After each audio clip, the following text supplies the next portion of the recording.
Hello and welcome to The Menu, Monocle Radio's food and drink programme. I'm your host, Chiara Rimella. This week we're delving into modern French dining, away from the nation's confines. We visit the restaurants drawing inspiration from this most venerated of gastronomic traditions, all the while going well beyond haute cuisine.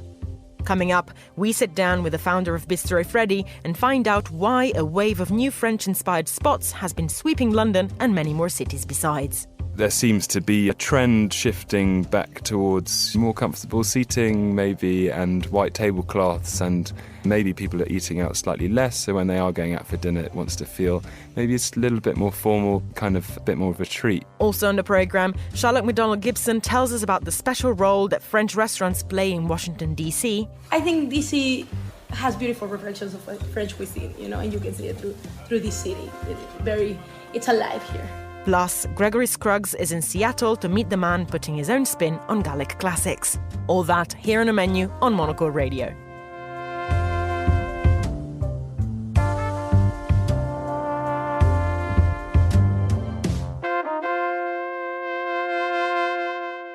Certain cuisines have always been well represented all around the world. Most towns can count at least one Italian, Japanese, Chinese, and of course French restaurant on their address book. But for too many years, French cuisine, at least abroad, was associated with a certain stuck-upness, all white, starched tablecloths and formal service. That's not the version of French food that Dominic Hamdi fell in love with, and that he's referencing at Bistro Freddie, his new opening in East London. And he's not the only one. All around the city, many restaurateurs beside him have decided it's high time to find a modern way to approach this cuisine by borrowing from its heartier, most unassuming aspects. As its name suggests, Bistro Freddie is a place that pays homage to that most beloved institution of casual, effortless French dining, the bistro. Hamdi's version may feature red and white tablecloths and handwritten menus, but it's not trying to be a copycat of Parisian haunts. There's a British slant on proceedings that ensures a connection to its surroundings too. Hamdi also runs other successful modern European spots around town, including Crispin and Bar Crispin. So when we sat down in the studio, I was keen to find out what drew him to lean French in this new project and what is it that makes a bistro truly a bistro. The etymology of the word bistro is actually when Paris was occupied by the Russians, they would go to kind of small eateries and bars and shout bistro, bistro, which means quickly, quickly in Russian. So that is the kind of the folklore behind the etymology of the word, but no one really knows. I think for Bistro Freddie, it's really the idea of a bistro for me conjures up ideas of really convivial place, which is not too pretentious, somewhere you can take your parents for, birthday or anniversary, or somewhere you can go with friends for a slightly more lively dinner. So it's really kind of the aesthetic, the atmosphere of somewhere that is unpretentious, somewhere you can go every week. And that's classic Parisian bistros for me are that's kind of the starting point, really. Well, I want to dive into Paris and into Frenchness because it's my impression that in the last few months, let's say, here in London, there have been a spate of kind of French-inspired, French-leaning openings. And your other restaurants have a sort of European flair to them, but they're not quite so directly French in identity. Did you deliberately want to make a place that thought about French cuisine in a different way? And why do you think this interest in French cuisine across the board all of a sudden? Yeah, absolutely. I think that there's a couple of things here we've seen in London, a spate of new openings such as Maison Francois, Bouchon Racine, obviously Bistro Freddie. And there seems to be a trend shifting back towards more comfortable seating, maybe, and white tablecloths and people going out for dinner. Maybe people are eating out slightly less, so when they are going out for dinner, it wants to feel maybe it's a little bit more formal, kind of a bit more of a treat, I suppose. For me personally, Bistro Freddie is the latest iteration of my personal food journey, and I think as I have matured a little bit, so have the restaurants that I'm opening. I think you can see that in Bistro Freddie compared to Crispin and Bar Crispin, which are, they're small plate concepts that they're a little bit more stripped back, and Bistro Freddie is a bit more indulgent, a bit more luxurious, and a bit more grown up, I think. So let's talk about small plates. Do you think that we are moving towards a world where people want to go back a little bit to starter, main, dessert, their own plate of food in front of them, no sharing, no forks across a table? I think it depends, really. So interestingly, at Bistro Freddie, you're encouraged to eat maybe a couple of snacks for the table, a starter each, a main each, and some sides. But what we're seeing increasingly is actually our demographics still want to eat in a small plate style. They want one of each main and they want to share all of that across the table. We maybe have a slightly older demographic that are coming to Bistro Freddie who want that starter, main, dessert form of dining. So I don't think small plates are going anywhere necessarily. The dining trends from the guest point of view is one thing, but also at Crispin and Bar Crispin, we really have a small plates concept because the kitchens are so small, and so it really works for that size building. I think for bigger restaurants and brasseries, it's easier to deliver a starter, main, dessert concept. But typically in London, most restaurants are quite tight on space, so the small plates concept where dishes come out as they're ready works logistically much better. So I think, and rents definitely aren't getting any cheaper. So I think we'll continue to see small plates continuing through the eating trends in London. Let's go back to France, in the sense that I'm interested in finding out why you are attracted to French cuisine and whether you think that in this way of looking at it, there is a sense that French cuisine needs looking at from an outsider's point of view, needs refreshing in certain respects, perhaps in its iterations abroad. Where is French cuisine moving to when it's not in France? And does it need updating? Yeah, I mean, French cuisine is the basis for many other cuisines. We can kind of see France as the godfather or the godmother of European cooking. I'd say specifically for Bistro Freddie, it's really a mix of English, British, French food. It's not one or the other. So a few examples is one of the snacks is sausage with brown sauce, which is very typical English condiment, and then alongside that we've got an eggs mayonnaise, which is something you might see on most bistro menus in France. Likewise, on the mains we have a big pie. I think at the moment it's chicken, mushroom and leek, but we've also got a bavette steak with a peppercorn sauce. So for our concept specifically, it's a love letter to France, but it also wants to feel nostalgic and respectful of their cuisine whilst maybe making it our own. You know, we love snails, very French dish, but we're putting them on a grilled flatbread with tarragon butter, something you wouldn't see in France. So we're taking inspiration, really. There was a long period in London where French restaurants certainly weren't on trend, and I think there's an element of people just really wanting to be having a sense of comfort when they go out for dinner, and French food is, at its heart, the most comforting food. And it's exciting for diners in the UK to re-explore what French cuisine is. And maybe post-Brexit, we're missing our French friends slightly. Aren't we just? But I think it's interesting because there is a certain sense of old schoolness and vintage flair to some of these French classics, right? You know, you've mentioned the snails. I've seen on some of the kind of your sample menus, the parfait, obviously plenty of tarragon. I'm interested in the fact that you say that you also do canapés, because canapés are so kind of 70s cocktail party, right? How do canapés live in the modern world? Is it kind of a bit of a throwback? And what's a great canapé? Yeah, I think there's an element of nostalgia that's it's just really exciting to people at the moment. And whether that's retro canapés or sticky toffee pudding that we've got on the menu, which is something that you might have at school. So there's definitely an element of nostalgia and throwback that is exciting. And we can see that across culture, really, from what's on Netflix at the moment and through everything. There's definitely a shift back towards slightly more classic, more nostalgic things across culture. Are you a nostalgic kind of guy when food matters and in general? I think food evokes so many emotions, and if you can go into a restaurant and you can have dishes that are transportative, that is such an exciting thing. You know, go into the restaurant, curtains close behind you, you're transported away from whatever your week has brought so far, and you're immersed in a world that has so many touch points that has been thought about by designers, restaurateurs, what's coming through the speakers, what's on the plate, the instruments you're eating with, the glassware. There are so many elements within a restaurant, and I think if you can have a fully immersive experience where you're being transported to another time, flavours that will take you back to your childhood, it's such a powerful thing. Is there a dish on the menu that does that to you, like that's connected to a specific memory? I think snails particularly. My grandmother is from Alsace. There's lots of French influence in my house growing up. My mum is German. They used to have dinner parties and cook snails every single dinner party, and we'd set the table with all the different glassware, the specific, be helping prepare the snails in specific pots, and that was 1990s Yorkshire, so it was quite exotic. Pushing the boat out, truly. So I think for that reason, snails they evoke another time, and there's a sense of childhood and playfulness within that. Let's go back to how you got into this. From snails in 1990s Yorkshire, how did you get into the hospitality business? What led you to it?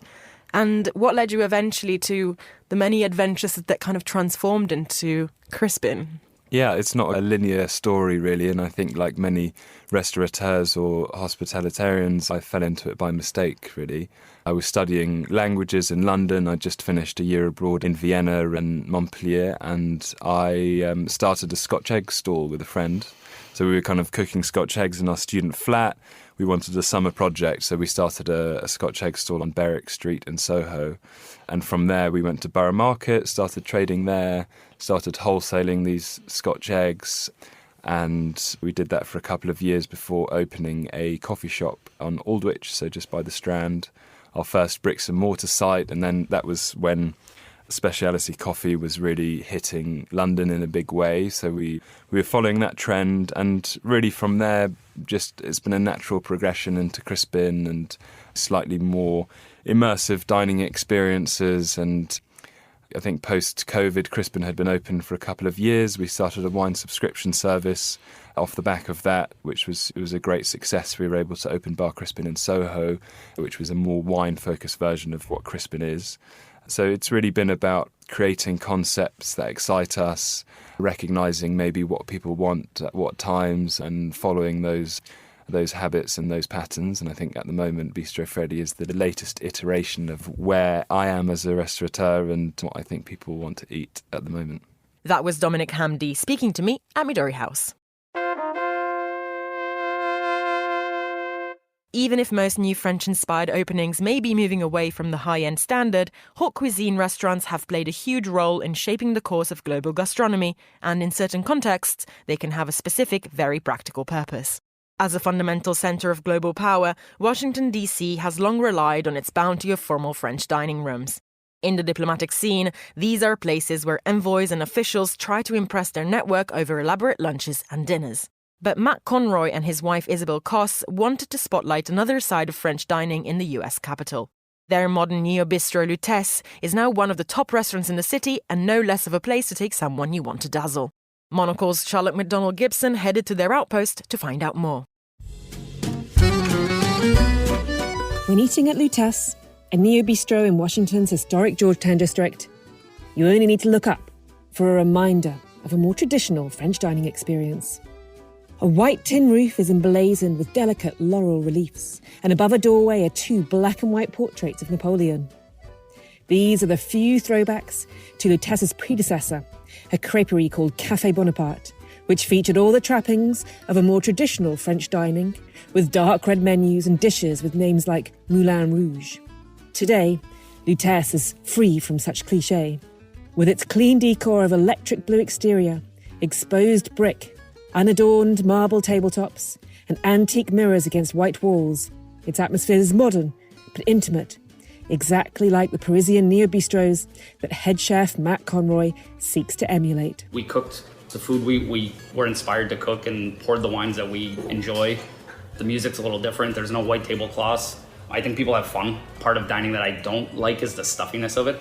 I want to eat the same food that I could eat in a stuffy restaurant, but we could all sit down, we order a fun bottle of wine, you're a little loud, it can be a little messy, and everyone just having a good time. I think for restaurants, it's like, for me, it's a place to catch up with your friends and have a good time, not sit there and straight and not want to talk and like that. I just don't like that part of it. So I always say this is a restaurant that like I want to eat at, or we want to eat at, or like the music is what we want. And we stuck really true to that, and like it paid off. The food, seasonal and local ingredients, prepared in imaginative ways with a classic French technique, is drawing both crowds and plaudits.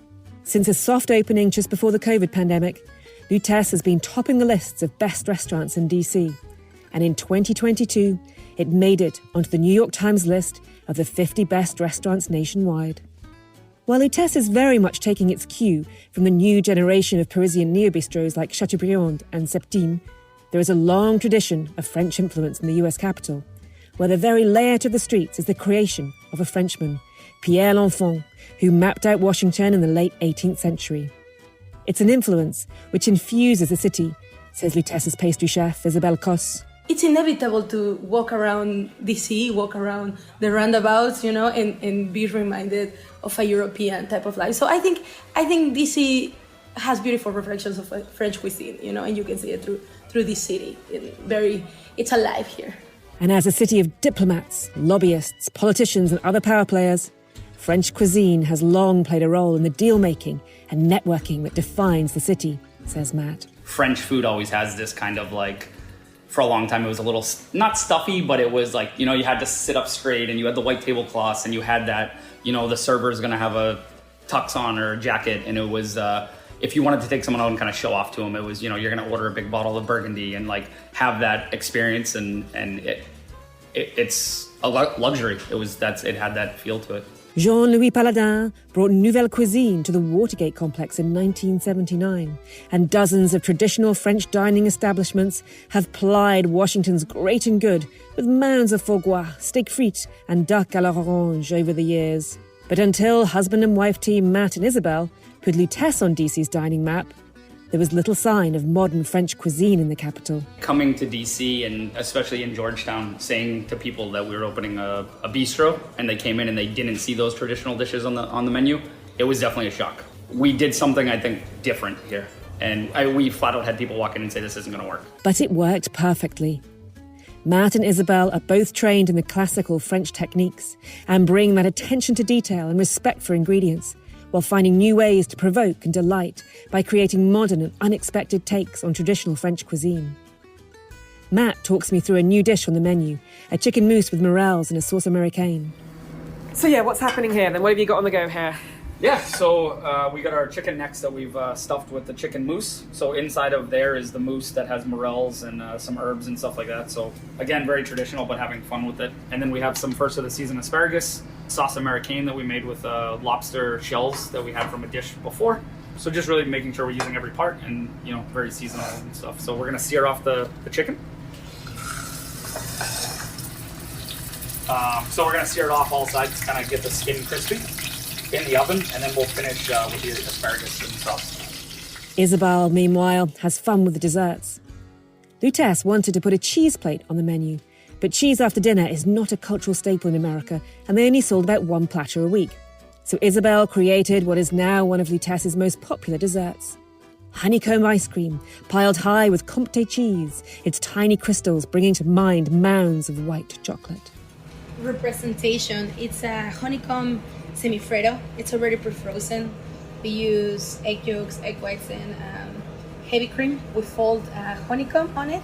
That is a type of caramel that we add baking soda once the caramel become amber color, so it creates a lot of bubbles. It makes a very, very crunchy. You can kind of hear it. It's good for biting. So we fold a lot of those little pieces inside of the semifreddo, freeze it. It all gets the flavor of it. And then on top of that, we add more of that honeycomb just so it has extra crunch. I feel here in the US we love crunchy as a part of the ingredient. And on top of that, I have some Comté cheese. This one's 18-month aged. It has really nice salinity on it and sweetness. So it makes it very lightweight. It kind of dissolves into your mouth. And you can even taste the salt of the cheese. That I think this would make really good justice to the cheesemakers of this particular Comté. So where did the Comté come from? Comes from France. Another of those things that, as much as I like local stuff, and there's incredible local cheeses here, at least in Pennsylvania or Maryland, I think French cheese tops some of them. To accompany the menu of large and small dishes is a wine list of organic and biodynamic wines, most of them sourced from France. The atmosphere in the dining room is lively, intimate and convivial. So right here, plum paisan, potatoes cooked in duck fat, creme fraiche, some golden acetra caviar, and then hiramasa. So we do a quick cure on it. We crust it with nori, fennel, and fennel pollen. You have an apricot gel, a little bit of nasturtium, and a dill. Eat these in any order you want. I say use your fingers to have fun. Plum paisan will be hot in the center, so be careful. So our lamb tartare. This lamb's coming out of Colorado. It's tossed around in a harissa aioli. Topped some egg yolk jam, a little sesame crumble that's made from sesame, sunflower, and agave. And so that'll add some crunch to it. And then we have an egg yolk jam, and we have the fresh feta, and then a little bit of dill and mint as well. Tucked away on the shelves amidst wine bottles and houseplants are unobtrusive nods to the restaurant's provenance. A statue of Michelin Man, a Julia Child's cookbook. You may be close to the heart of power in Washington, but the atmosphere is decidedly laid back and European, which is exactly how Matt and Isabel want it. It gets loud and people order the whole menu and it feels like that restaurant you want to eat at. It feels like a restaurant. It feels like eating in France, you know. And it's if you meet in Paris, if you eaten around in France, it's impossible to not fall in love with that sentiment and wanted to recreate it.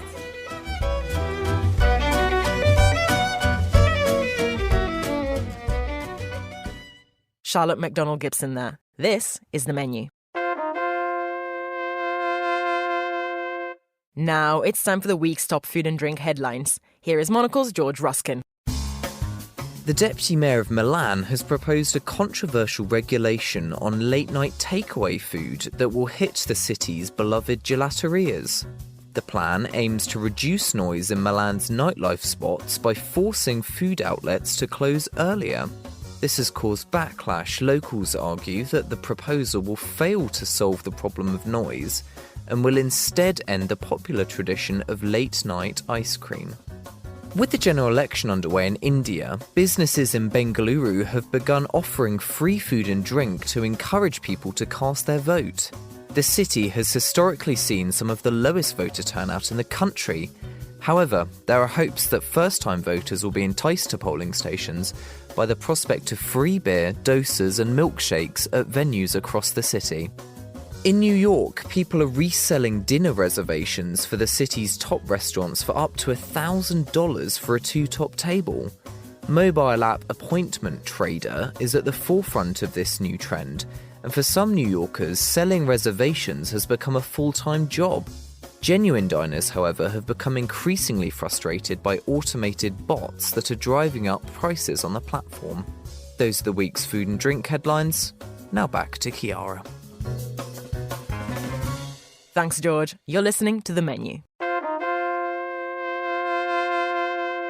Now we head across the US, all the way to the West Coast, to drop into another restaurant with a fresh take on all things Gallic. L'Oursin in Seattle is the brainchild of American Zach Overman and French chef J.J. Preville. The pair met in the New York culinary scene before moving cross-country to make a new start with the abundant seafood and produce of the Pacific Northwest. With a name that means urchin, the restaurant is fronted by a cheeky mascot, a beret-wearing, cigarette-smoking garçon with a look of studied indifference. It's an obviously self-conscious play on the stereotype, and it points to a light-hearted approach to French food that knows not to take itself too seriously.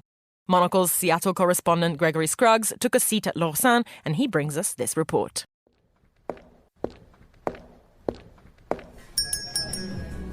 Bonjour, how's it going? You must be Zach. Hey Greg, nice to meet you. Welcome in. Please join me. My name is Zach Overman. I am the co-owner of L'Oursin Restaurant and Bar Bayonne here in Seattle. I like to think of them as sort of northern and southern France. L'Oursin is our restaurant that's been open for almost 8 years now. We've had Bar Bayonne open for about 6 months and is a much more casual wine bar, sort of more southern France and northern Spain. Bar Bayonne kind of does a little bit of everything. We've got our market here, which has tons of organic and biodynamic wine. We have sandwiches to go. We have a ton of cheese. It's a specialty French products. We're selling records because why not? So it functions sort of as an all-day cafe as well as more of a wine bar at night. This is sort of our imagined French nostalgia bar. Definitely tapping back into our love of music and movies from the 90s when we were coming of age. Sadly, a very long time ago now. So yeah, just trying to keep Bar Bayonne much more casual, much more fun, very low stakes and just like a fun room to hang out, discover things. There's something everywhere you look in here, which I love. Lots of little hidden Easter eggs and goodies all over the place. I mean, I see everything from Depeche Mode to Serge Gainsbourg being hyped on the walls here, this kind of blending of cultural influences. Our whole MO is not trying to be authentically French at all, but sort of taking those influences that we love from France and definitely filtering them through our lens and our experience. Where did this love affair begin, and what inspired you to bring an interpretation of French food and drink to this side of the continent? I've been a Francophile for a long time. My first trip to France was actually my honeymoon. My wife and I went to the first city we stepped foot in was Saint-Malo, so we were walking around this ancient walled city and drove around the coast of Brittany, which actually is like shockingly like the Pacific Northwest. I feel a real analog between that place and here, and the cold water and the rain and the fog, and it just feels, I felt very at home there. Yeah, we just drove around and ate amazing shellfish. There were these women in Cancale just shucking oysters on the beach with these giant, knuckly, gnarled hands, like fast as guns in the West. You know, I've never seen somebody shuck an oyster that quickly and that well. They were born to do it. And if there's ever been a moment of experiencing terroir, or miroir, I guess, like that was it. You eat the oyster, looking at the oyster beds. That was a turning point for sure. These restaurants are what you once described in an advertisement as French-ish. I mean, we're not talking La Tour d'Argent in Paris, where if anyone were to tweak the recipe for the canard à la presse, there would be riots in the streets. So how do you interpret the vast world of French gastronomy for both this audience and this set of ingredients you have access to here in the Northwest? For so many Americans, French dining just conjures white tablecloths and stuffy waiters and pretentious wine service, and that's just not what we're about, you know? Food should be enjoyable. You should go to a restaurant and have a good time. I think the music should be loud. There should be wine spilled on the table. People should be eating off each other's plates. And so we're taking French technique and French products, but we're not bringing that sort of imagined fine dining vibe. Like, the best meals I've had in France are in wine bars, not fancy restaurants. So what then ultimately ends up on the menu of a restaurant that is not trying to emulate French fine dining, but still capture the best of French gastronomy in a more casual setting? So I think what we do really well here is filter the amazing bounty of products we have in the Pacific Northwest through this sort of French lens, but we're not beholden to very strict ideas about what French food is. JJ and Holly, our executive chef and chef de cuisine, are really great at sort of interpreting French technique and taking classic dishes and twisting them and adapting them for American palates, refining them a little bit, trashing them up a little bit if necessary. Fried sweetbreads are basically like delicious little chicken nuggets at Lorsan right now with Espelette barbecue sauce. So we can take something fancy and make it fun. We can take a very rustic traditional dish from the Jura, stewed chicken with morel mushrooms and vin jaune cream, and really refine that over here with Pacific Northwest morels, wine from the Jura, and just a beautifully roasted chicken. So where you would have a stew, you've got a beautiful half chicken on a plate. So it's just a synthesis of all those things. It's beautiful Pacific Northwest sourcing and French technique and adapting some classic French dishes. There's endless bottles of wine. You could fill a cave à vin up to the ceiling just with the volume, the size of this space. You have to make selections. How do you do it, and what's on the menu? Yeah. So all of our wine is natural wine, which I think a lot of people are using that term as like a flaw now. And part of our mission here is to show people that that's not the case. Natural wine is just the production method. It's not a profile. So our entire list goes from incredibly clean, classic, beautiful wines that you would never know were unsulfured or grown organically, that you would find on any very traditional wine list in Paris, alongside really funky, fuzzy, weird stuff. And it's the whole gamut. And I think that's what's beautiful about this category of wine, is we've got something for everybody right now. We really do. It's just about finding the right bottle. The bar menu does not... It may begin with wine, but it definitely doesn't end with wine. No, we have so much brandy. Specifically at Lorsan, I think we have the biggest brandy collection in Washington by far.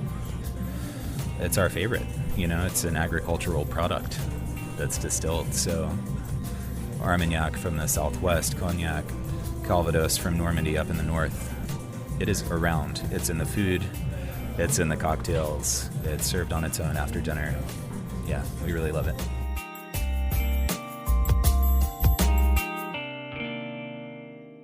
Thanks, Gregory.